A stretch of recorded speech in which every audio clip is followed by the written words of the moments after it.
right, everybody, and welcome to another episode of the Future Ear Radio Podcast. I'm very excited for today's chat with Dr. Ali Vega. Ali, thanks so much for being here. Tell us a little bit about who you are and what you do. Yeah, sure. Well, thanks for having me. I mean, what a huge honor to be invited to be on the podcast. I feel super fancy. So I am an audiologist, first and foremost, but I am an entrepreneur by accident.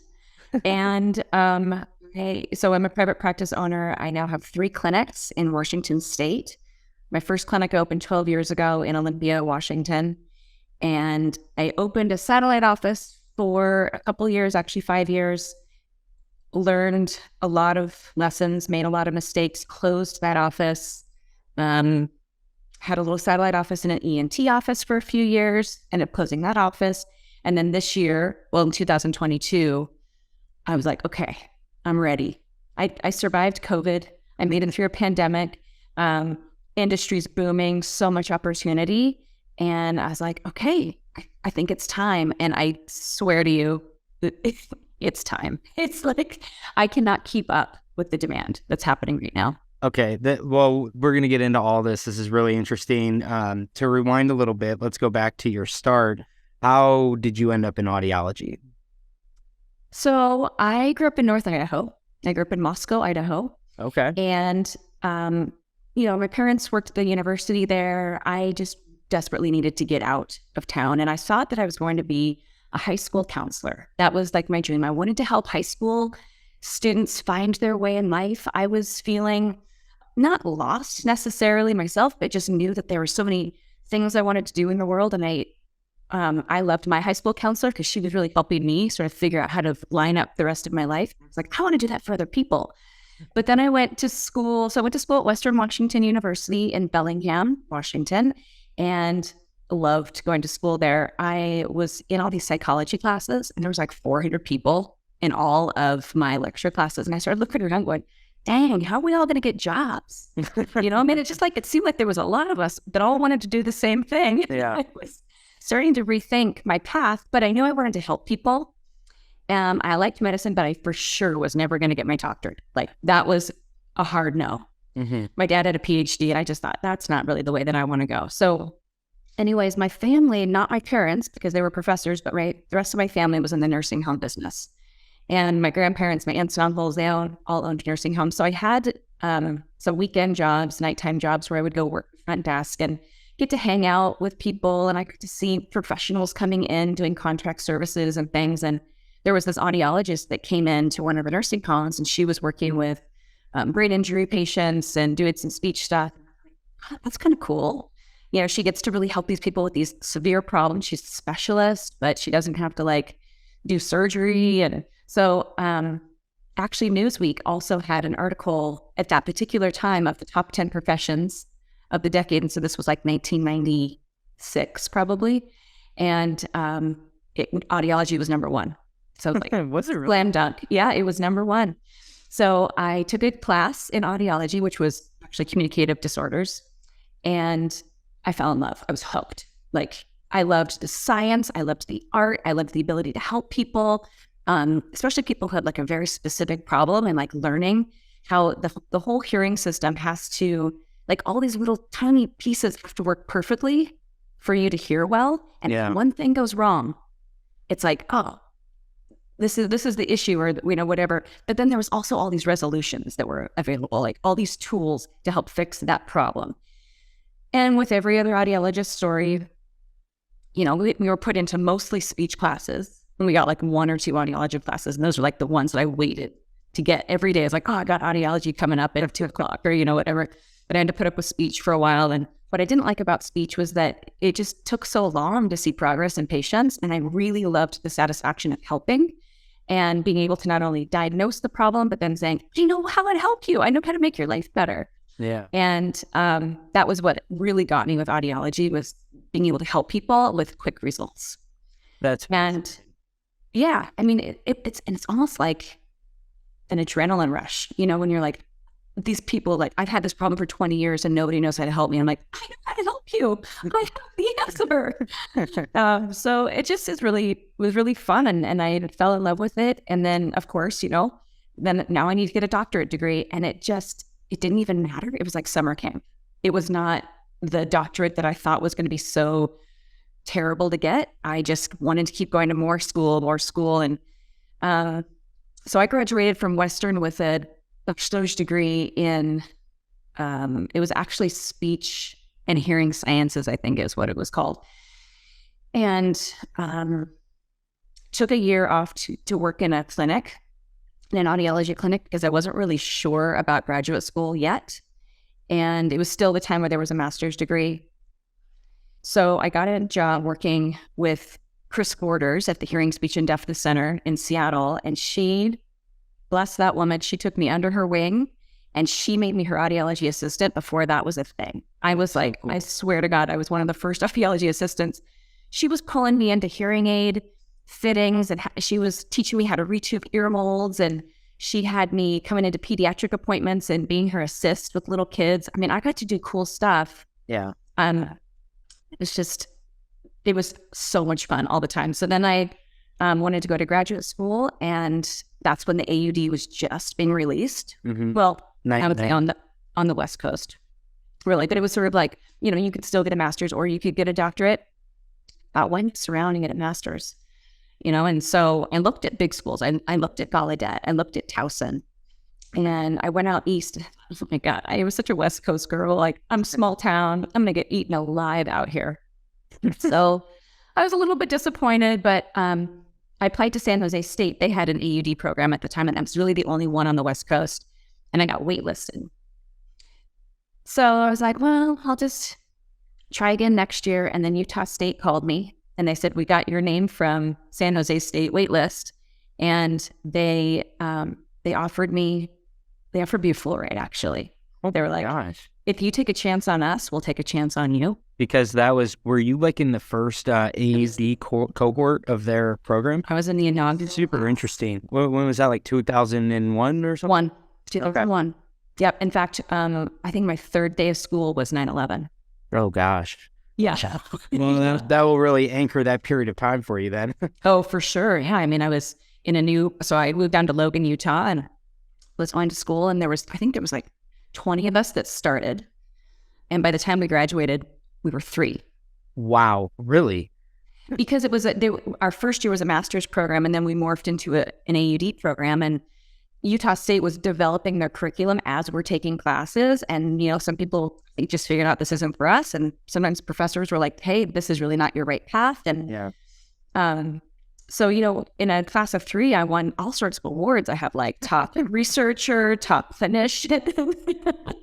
A class of 3. That's hilarious. Okay, that's really interesting. So go on. So I studied at Utah State. I had an excellent experience there. Highly recommend that program. And then I knew I wanted to come back to the Northwest. And I wanted to go back to Bellingham, Seattle area. It was really hard to find a job at that point in time. I ended up getting a residency at an ENT office in Olympia, Washington, and worked there. Did my residency 4th year rotation, and they'd hired me on, and I stayed with them for about 7 years. And I was doing really, really well. I mean, I was selling a lot of hearing aids. I was seeing really complicated patients. I was collaborating with the ENTs, but really at the end of the day, they saw me as the girl who did hearing tests in the back. Yeah. Let me ask you really quick before you keep going. What was that like in that era of the ENT audiologist relationship? It sounds like you're kind of going to get into this, but yeah, because I think this is kind of what's interesting about audiology is it's pretty nascent in terms of the AUD program, the doctoral-level degree. And so it's like you were one of the first people that came out as like the newly branded doctoral-level audiologist. Were they previously working with audiologists in a different capacity? Like, were things changing? What was that whole dynamic like, ENT to audiologists back then, at least in your experience? Yeah, from my experience. So, I mean, I was the first AUD audiologist they'd ever worked with. Yeah. And really, in the Seattle area, there were not a lot of AUDs. And this was 2004. And, they had a preconceived relationship with audiologists. You come in, you do hearing tests, you sell hearing aids, and you basically keep your ideas to yourself. And as long as I did that, we got along pretty well, but that wasn't really my training. Yeah. And two, that's not really my personality. So, I mean, it went well. I was for 7 years. I learned how to play the game, but I was always pushing the envelope. I'm like, hey, what do you guys think about tinnitus treatment? They're like, no. Okay, so what do you think about auditory processing? Doesn't exist. Okay, so it was like there was all these things, and I kept trying to push the envelope. One day, I wore my white coat, and one of the ENTs who I'm super close with, we got along really, really well. He laughed at me in my white coat. He goes, "You're trying to look like me." Wow. I was like, okay. So there's a whole lot of that. There was a lot of that. They liked me. They respected me. They thought I was good, but I was not a doctor in their eyes at all. Yeah. And so as I was there, I learned a lot. I mean, I never regret my experience there because I learned so much, especially for this phase of my career. I'm constantly reflecting back to just how it made me feel and what I want to do different for my own employees, how my own relationships are. But, I am the doctor. And I tell my audiologists now, I'm like, you are the doctor. We are the doctors. It's really empowering, but it wasn't that way back then. Yeah. I was pretty intimidated by surgeons and had to just work through that. So I think that audiologists now have a much better situation because it's changed a lot. But back then, I was definitely the girl who did hearing tests in the back. Okay, so that's ultimately why I ended up leading. So anyway, I was there for about 7 years. I was doing great. I was building the business. In fact, I made more my first year there than I did when I left because I had a great bonus structure and I was killing it. Yeah. And then the more money I made, they're like, okay, we're going to take away that. We're going to take away that. And then I was on straight salary by the time I left. It was the least amount of money I'd ever made there because they figured out that I was going to make a lot of money if I was given the opportunity. Just kept raising. Yeah. It was like you were already capturing all the growth initially. So yeah, okay. This is really interesting. So what did you do when you left it, after 7 years of being there? So I actually went to a Starkey conference because I was spitting on Starkey products at the time, and I was approached by them to open a private practice. And that's why I say I'm an entrepreneur by accident, because I was like, what? Yeah. No, not me. No, you got the wrong girl. And they were like, no, we see something in you that we think you could be really successful in private practice. We've got this private practice program called the Ascent program, and it's relatively new. I think they had like maybe 6 clinics or something at the time. They were all on the East Coast. We think that you're a good fit for the program. We'd like to interview you and see, and why don't you think about it? So I went home and I thought about it. I was like, dang, yeah, that can be a really good opportunity for me. But I knew nothing about business. I mean, I lidderally had one business class that was mediocre at best. And I didn't know how to do anything, and I didn't have any money, and I didn't know the first thing about running a business. And so the Ascent program made a lot of sense for me because that was all built in. Mm-hmm. So they had all those business skills. So essentially the way it was set up is that I was an employee of the business the first year, and then I became the owner. And then there was a payout program. But so I signed up with them and I opened my own private practice in 2011. And I remember days where it was just me. I didn't even have a receptionist. I was answering the phone, seeing a patient. When my patient would check in, I put the phone on night or, do not disturb. And then I'd go back and do a hearing test and try to sell some hearing aids and then leave. And then I'd go check the voicemail. I mean, it was rough, but I loved it. I was having fun. And over time, I learned a lot about the business. I actually bought out years.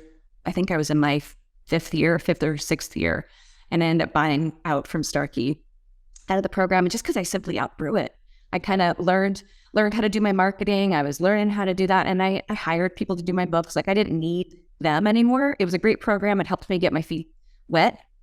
But then I just took off. I hit the ground running. It's so the last conversation I just had on the podcast, I interviewed a young female audiologist, Rachel McGann Favor, And that episode, I haven't released it yet, but it's going to be titled Entrepreneurialism in Audiology, because the whole time we talked about becoming an entrepreneur. And I what we talked about was like this idea that it's kind of an odd situation, because you're the labor pool is doctors, it's like people that are predispositioned for like that line of work. But then, you have this like entrepreneurial side of the business that if you want to really have full autonomy and own your own practice and all that, you have to like have all of that wherewithal as well. So I'm curious, like, did this come naturally to you? Was this really challenging? Like, what was that period like? It sounds like this was a great program for you to help usher along, and get you, help to give you skills and training and all that. But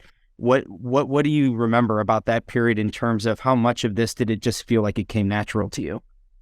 It came pretty naturally to me. I mean, it surprises me how natural it has felt. The parts that I didn't do well, what I learned early on was hire people to help you do the things that you can't do.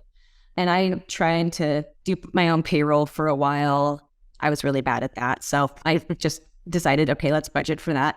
What I'm really good at is my marketing and getting involved in my community and connecting with people. And so I still keep those things to myself, but I hire out all the legal stuff, the billing. Oh my God, we tried to do our own billing for a while. That was a disaster.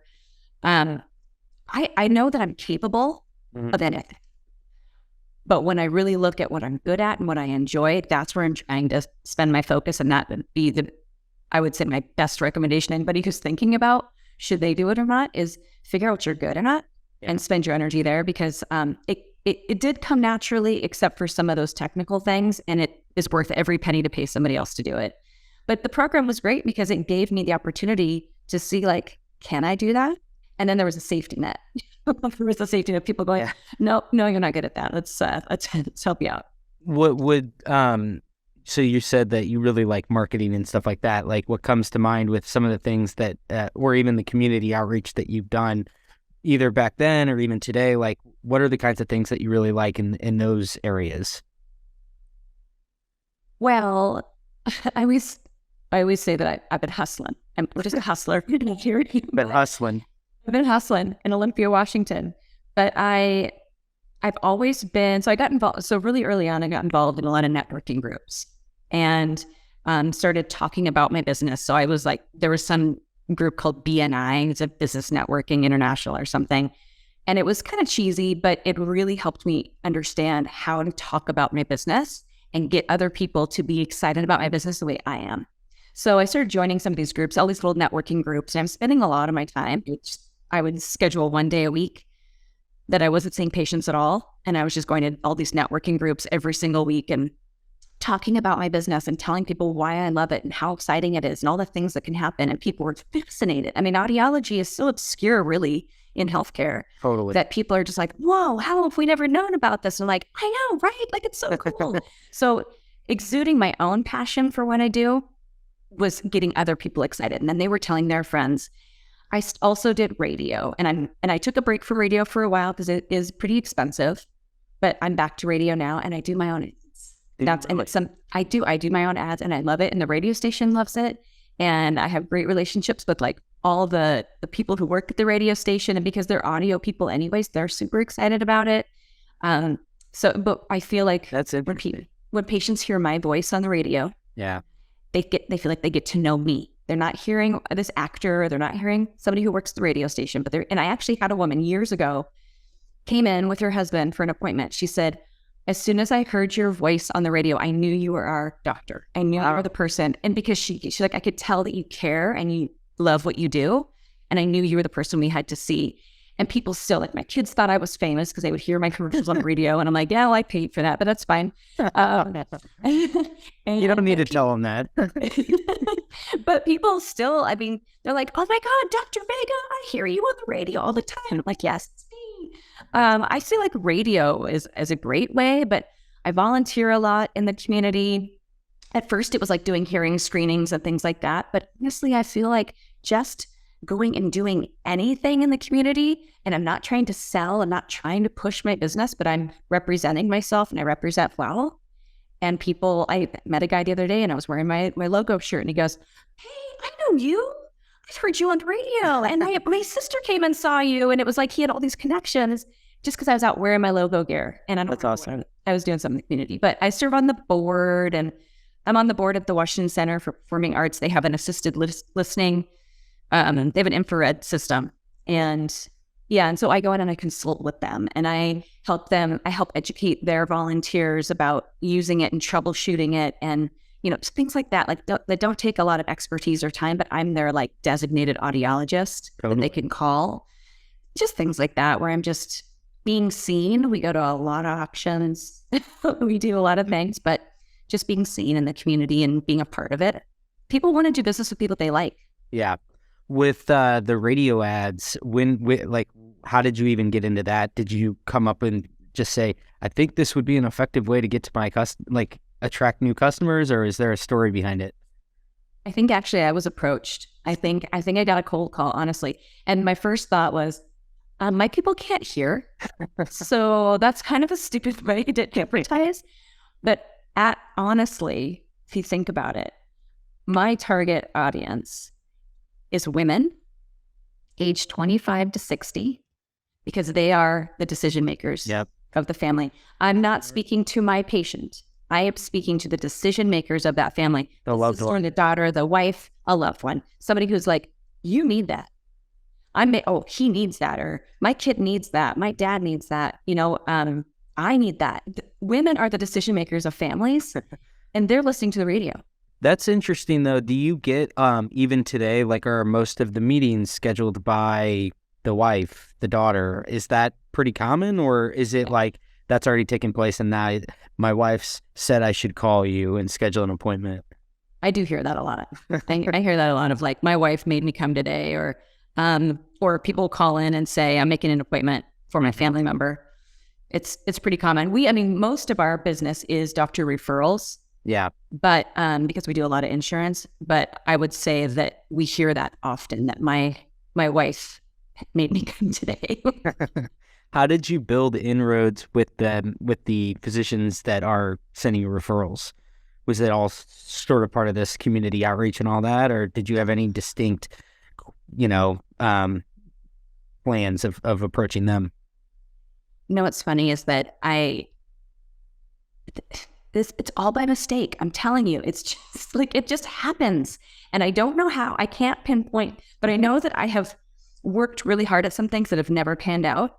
And then other things just fall in my lap, and I have no idea why. But so this is sort of interesting, and stick with me. It's not too much of a tangent, but so I opened my practice in 2011. I had a 1-year-old and a 4-year-old at the time, 2 little boys.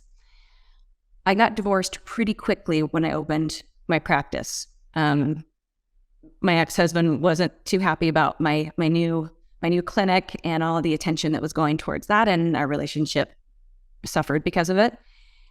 So I ended up being a single mom with a brand new clinic. I have no idea what I'm doing in either realm of my life. And so I ended up we sold our house that we had together. I ended up buying a house right by my clinic because there was a school right there, and I had to shrink my geographic day down to my kids needed something and I was at the office, and to make sure it could all work. So I moved to this neighborhood right by my office, right by my kids' school, and I was outside, and it was like one of those cul-de-sac neighborhoods, and there's kids playing all the time, 24/7. I don't know, kids are outside all the time. And so I was outside with my kids, and this woman walked up to me. I'm new in the neighborhood. She said, "What do you do for a living?" And I said, "I'm an audiologist." She goes, "Oh, that's funny. My husband's an ENT." And I said, "Oh, that is kind of funny." Yeah, what are the odds? Yeah. And he works at the hospital that's just right down the street. I'm like, "Oh, okay." So a couple days later, we meet. And he's a surgeon, so he's not real chatty. So I don't even really get to know him all that well. And then a few weeks later, maybe a month or 2 later, he approaches me outside on the cul-de-sac, and he said, "Hey, our audiologist just quit.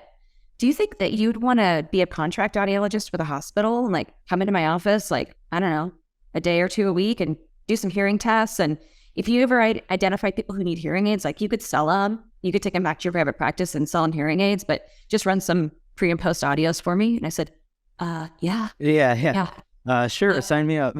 I will do that. Yes. When would you like me to move in? Wow. And so that's why some serendipitous stuff right there.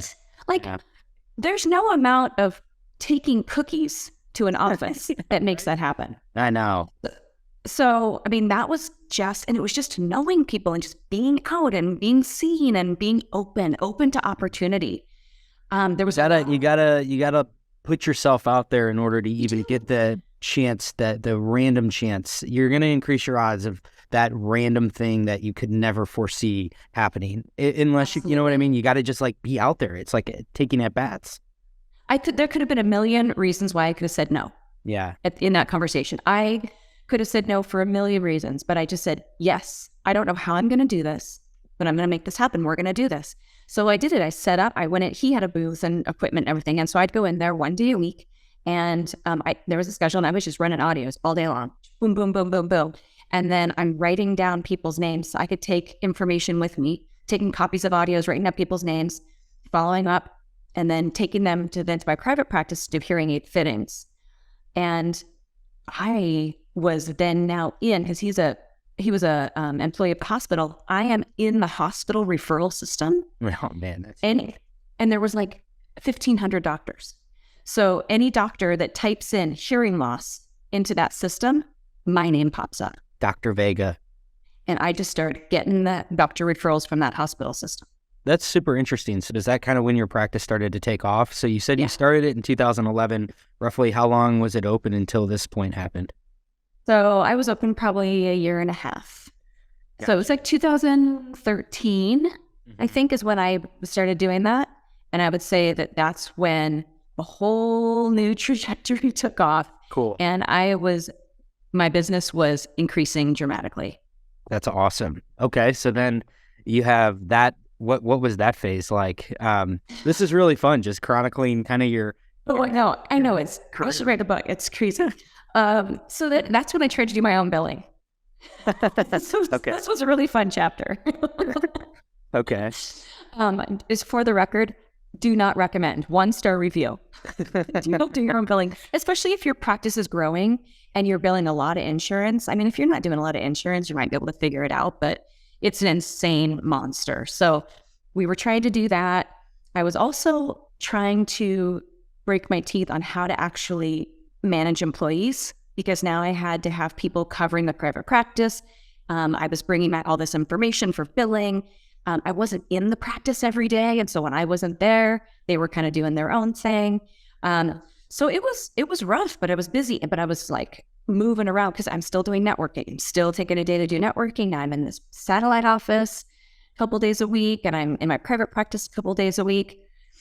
So that was a really busy time, but I was learning a lot about those physician relationships and learning how you foster those. So I didn't really have to work hard to get the referral because that was just happening organically. But what I learned is that I had to send out test results quickly, and I had to speak their language. And that's where I'd reflect back on my ENT days. I knew I had, like, when I write a professional report, I click into, okay, what do they actually want to know? They don't want me to write a freaking essay. They want me to be very direct to the point. Here's what I found. Here's what I think it is. Here's what I think should happen. Here are the next steps. Shut you in like that's but that is another skill. If we are going to be all operating under the sort of assumption that one of the best ways to acquire more patients are these, physician referrals, then the quid pro quo then is like, you got to be able, like you said, to like speak their language, like the reports that you write back. So that's a really interesting aspect. I feel like that, to your point, working in the ENT's office, you sort of knew how these surgeons typically operate, right? So was that, were you able to like pretty quickly, accommodate for that and that need, or were you getting overwhelmed? No, well, I of course, first started because I had a practice management software system, and this was also like 2013. It wasn't really conducive to like templating. Like now I use Counselor. There's a shout out for Counselor. I use them, and I can template all these reports. So I can, take some time in my thought process, template all these things out, and then have them ready to go when I've got a certain referral source. Just plug and play. Plug it in. But at the beginning, I had a Word document. I had a working Word document. And it was like a 2-page thing because I wanted to be thorough and I wanted them to know how much I knew. And I wanted them to be really impressed with all of my knowledge. And the thing was, not only was it time consuming for me, but they probably were just like scan to the end. They're like looking for, what to do next. Meanwhile, they're like, what is this garbage she's sending? Why is she using all these really big words? Why can't she just cut to the chase, So I had to get over myself a little bit and realize that if I just spoke their language and I was just super, if I presented myself at their same level and didn't try to act, I wasn't trying to be better. I was trying to be fancy. I was trying to use all these words. They're like, what the hell does that mean? It was going to be more of a partnership. Mm-hmm. And that's exactly what happened. I am the doctor. They are we are on the same level playing field. Mm-hmm. And by presenting the information to them just the way they want it, they were like, okay, I like this. She makes it easy for me. She makes it easy for my patients. And then by sending the reports really quickly, again, because I'm getting referrals from doctors who don't even actually know who I am. Totally. Their medical assistants, their referral coordinators, whomever are getting these reports by fax, are seeing my logo come in constantly. Even if a patient is self-referred because their insurance company doesn't require it, I always, who's your primary care doctor? And I'm sending a report to the primary care doctor because I want them seeing my logo every stinking day. Because then when they're like, where do we send people for hearing tests? I don't know, this complete hearing imbalance, or it used to be Ascent Audiology. They keep sending us report. They do hearing tests. We should send it there. Smart.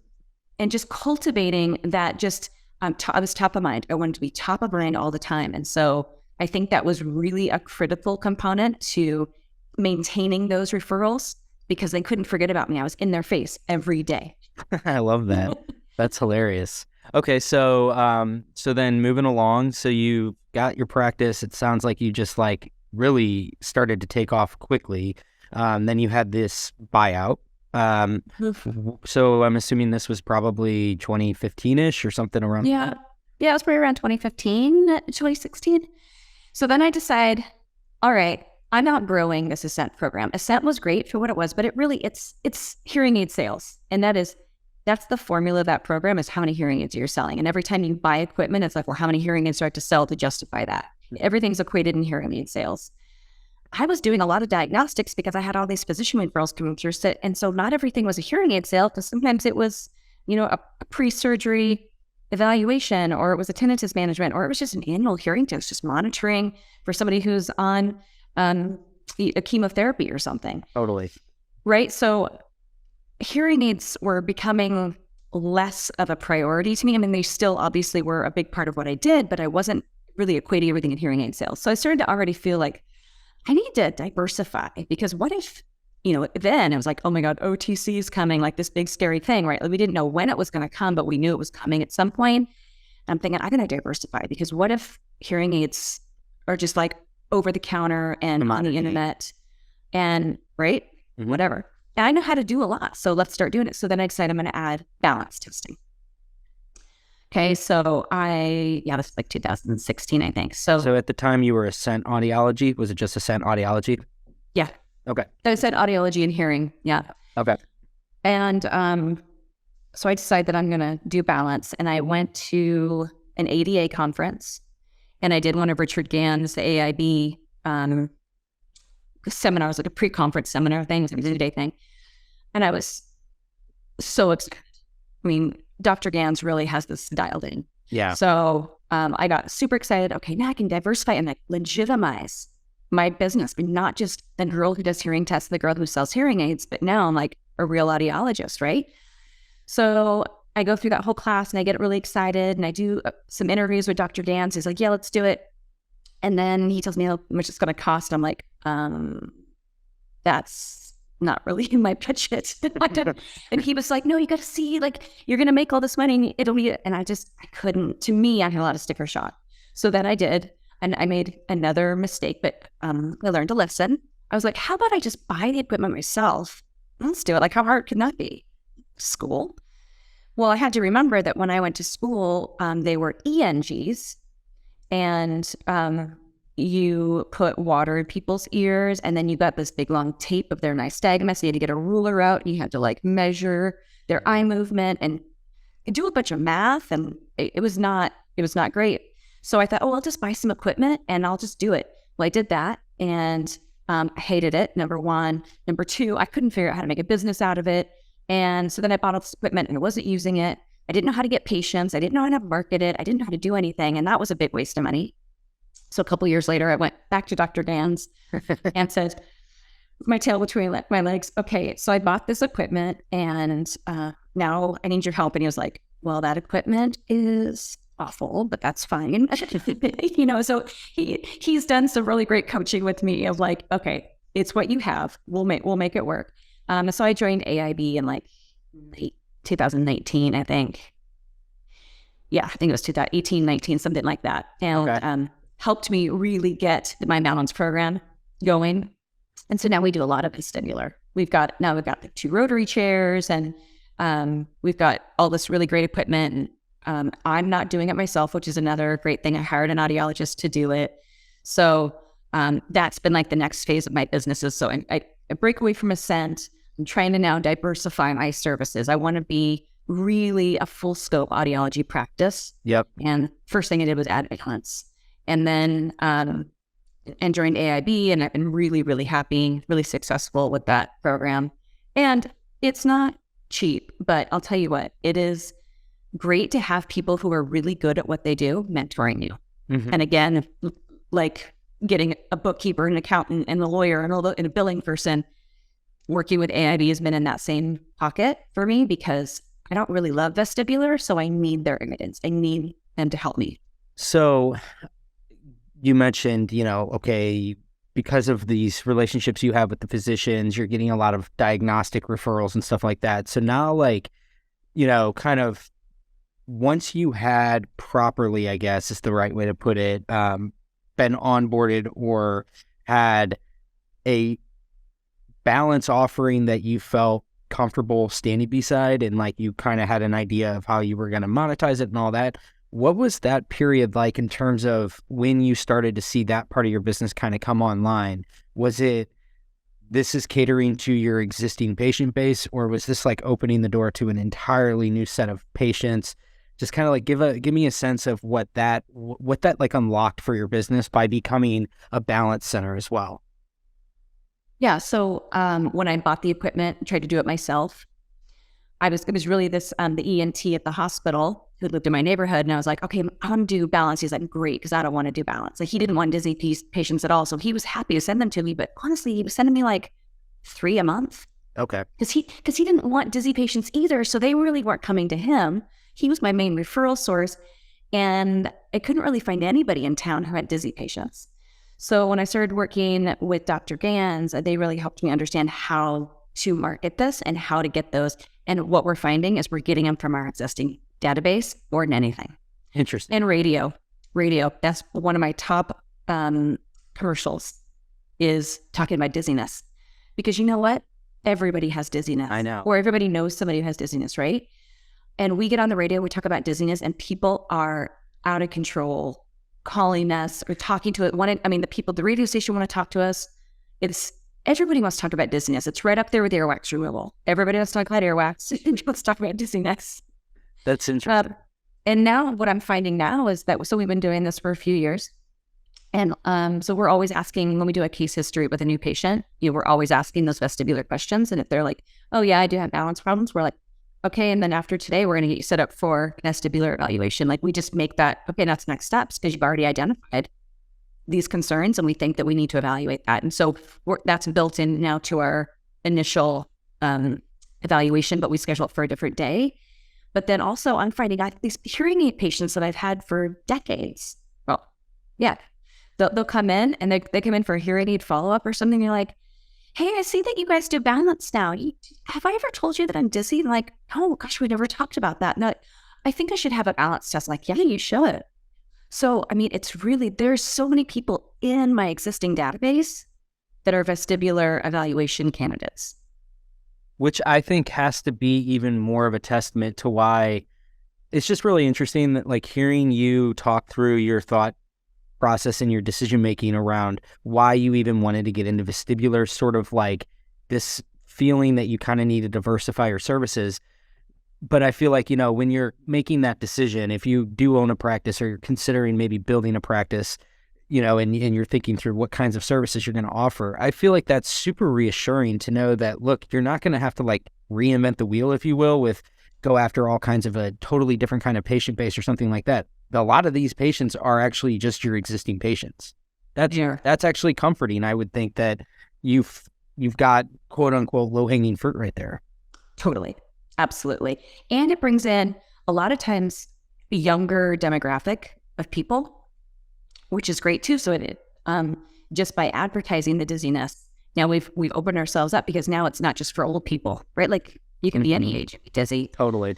But yeah, it was not difficult to find dizzy patients. So I should thank you for even taking the time to do this, because I know you're in the heart of expanding from 1 clinic to 3 right now, which I feel like is kind of the next chapter. So do you want to talk about what this process has been like, and what's the backstory there? How did this even come to be, for this chapter? Sure. Yeah. Well, like I said, I had 2 other satellite offices. So I ended up closing the office at the hospital because, again, once they realized how well I was doing, they wanted to change the financial relationship. And I said, I don't actually need this. Funny thing is, I'm still in that hospital system as the referral source for hearing, even though I no longer have a satellite office there, but I'm less than a mile away. So it makes it an easy choice. I still have a great relationship with those ENTs. So they refer to us a lot and we refer to them, and it's great. But after the pandemic, I'm sure almost every audiologist can agree with, it was like people came out of the woodwork. Once masks went on people's faces, all of a sudden a hearing loss that was not a problem is now a serious problem. Totally.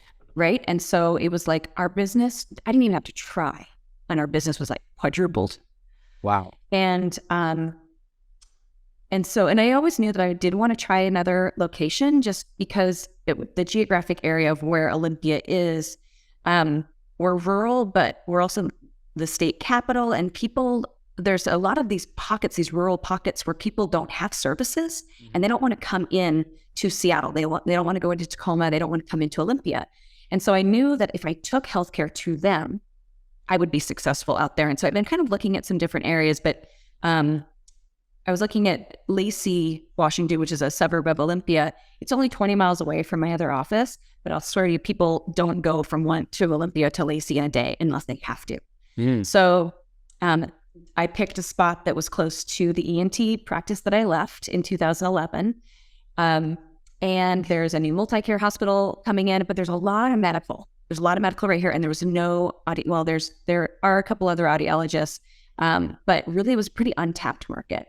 So my husband and I knew that we didn't want to rent. We wanted to buy. We found a commercial building in a good location for a good price. And so we just bought it. Like, without really thinking about it, we just bought it. And I was like, okay, I guess I'm starting a clinic in Lacey, Washington. And so we started renovating it. And that was like June of last year. And we're getting that kind of put together. And then a colleague of mine called me, and he had a clinic 30 miles south of Olympia in Chehalis, Washington. And he said, I need to retire. Will you buy my practice for me? And I was like, oh man, I don't know. And he's like, come on, you got to practice. You got all these audiologists working for you. He's like, come on. So I said, okay, I'll do it. So I ended up buying his practice in August. I was already working on the second location. So I had like 2 practices opening at the same time. It was not planned. I wouldn't recommend it. It's a lot. But these are 2 areas that were untapped and really need help. And so my plan was, okay, so we'll just do like a soft opening. So for the Lacey office, things got delayed with construction just for supply chain issues and labor issues and things like that. So we didn't actually open until January, but I was like, okay, let's just plan 1 day a week. I'll do it because I need to make sure that I've got everything set up the way I want before I start plugging in other employees there. And so we opened up just Tuesdays, and first Tuesday filled up like overnight. And then the next Tuesday was filled up. And next thing you know, we're 3 weeks. All of January was booked. Wow. With it, like before I even saw patients, maybe it was that first week I was seeing patients. because people were like, oh my God, oh yeah, we want this location open. So then we were like, oh, I guess we should open it a second day a week. So we opened up a Thursday. Those are full. And then I was here the other day and patients were just stopping in. We weren't open for appointments. I was like in a sweatshirt and jeans. I was cleaning. I was unpacking and trying to get moved in. And people are walking in. Hey, can I buy batteries? Hey, can I get filters? Hey, can you clean my hearing aids? I was like, oh, we're not actually open. Oh, I thought this location was open. So we've just started staffing at full time, and we've got providers coming here 3 days a week. I think we'll be 5 days a week by March. Wow. Because with the demand is there. I don't personally like to have schedules booked more than 2 weeks out. I don't want patients to have to wait more than 2 weeks. So that's kind of my standard when I'm looking to see when do we add another day? When do we add another provider there? It's, are we more than 2 weeks out? And if patients can get it within 2 weeks, I'm like, it's probably okay. But at this point, we're booked out. So we're going to be open 5 days. And then the Chehalis location, I bought an existing practice. So we just thought, well, we'll just keep his schedule. He was just going Thursdays. So he was just doing 1 day a week. And those were, same thing, filling up. And the space he was in wasn't really conducive to the way that we practice because we do so much more and we have more equipment and things like that. So we ended up moving to a new location.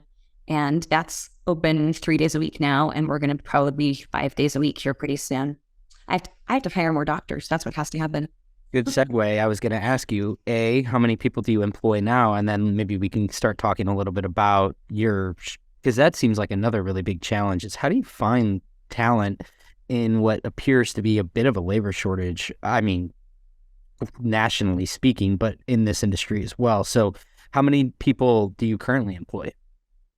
So including myself, we have 5 audiologists. 5 audiologists. And do you have any assistants or anything like that? Yeah. So I have 14 employees total. And what we do is we hire front office staff first, and then we promote from within. So during that 90-day probationary period, we're assessing skills. We're checking in with them. What do you like about this job? Because usually nobody's ever heard of audiology. They don't even know what an audiology assistant is. It's hard to hire for that position. Mm-hmm. So we hire front office people who have an interest in medicine or an interest in customer service, patient care. And so we've got 3 audiology assistants right now that we've promoted from front desk. And that's awesome. And that's how we do it because sometimes we'll get in here and they're like, I really like the billing part of it. I really like the data entry. And so we put them more on assisting our billing company with collecting information or doing AR reports and things like that. And then other people are like, I really like helping patients. So we teach them how to clean and check hearing aids and send them through some online training to learn how to be an audiology assistant. So it's definitely a work in progress, but I'm always hiring because we're growing. So where are you finding new people? Well, audiologists, I'm hiring a lot of new grads.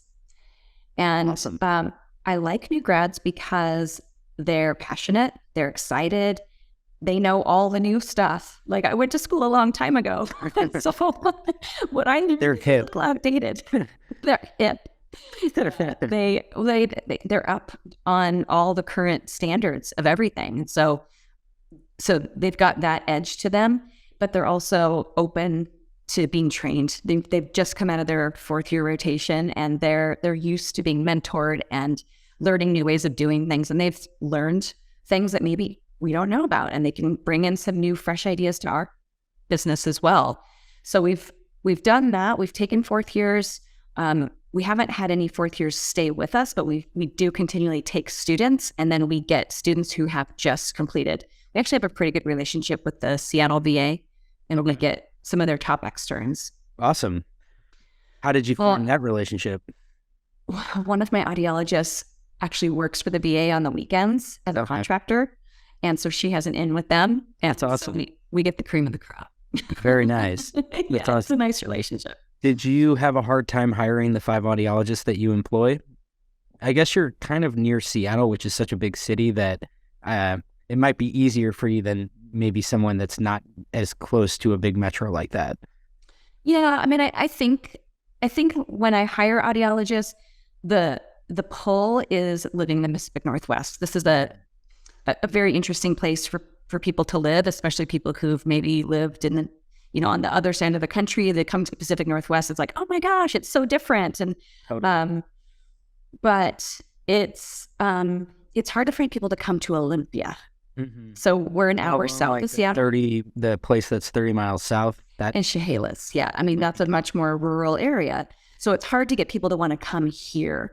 And you can't live in Seattle and drive down. You just can't. You can live here and then drive to Seattle on the weekends. Mm-hmm. That's a really easy thing to do. But the commuting, we've got traffic like California's got traffic at this point. So commuting's not really an option. So I would say that's the hardest part, is getting people to want to live in this smaller community who maybe are drawn to Seattle. We're not Seattle. Yeah. Okay. That's very interesting. So what does, by the way, this has just been awesome. I've really enjoyed the whole story, and this has been a great conversation.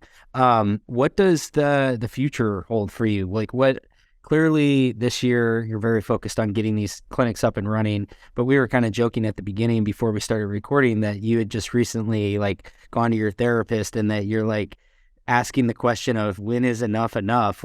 Do you want to keep expanding? Is the motivation here that I just can't help myself because this is so fun? Yes. This is so fun. And that's the problem I'm having, is that I enjoy doing this so much that I don't want to stop, but I realize at some point I'm going to have to just say, I'm going to let other people take over from now, or let them have that opportunity. But I'm an opportunist. So when I see the opportunity and I know that we do it better, I just know that we're bringing the type of audiology to people that is at the top. I want to keep doing it. So what's on the horizon right now is I do have one more clinic. My husband's a contractor, and so we have purchased property in another community, and he's in the permitting process, and he's going to build a building, and so we're going to be out there. And so you'll have 4 clinics. I'll have 4 clinics, and I think I need to stop. I need to stop, and at that point. But then I'm always like, oh, wait, what if another opportunity came up? So I don't know. Yeah, that's cool. But I need to hire more audiologists, because right now we're all rotating through all the clinics, and there needs to be more of us to go around. We're spread a little thin right now. Yeah, that's totally true. There's just only so many audiologists out there.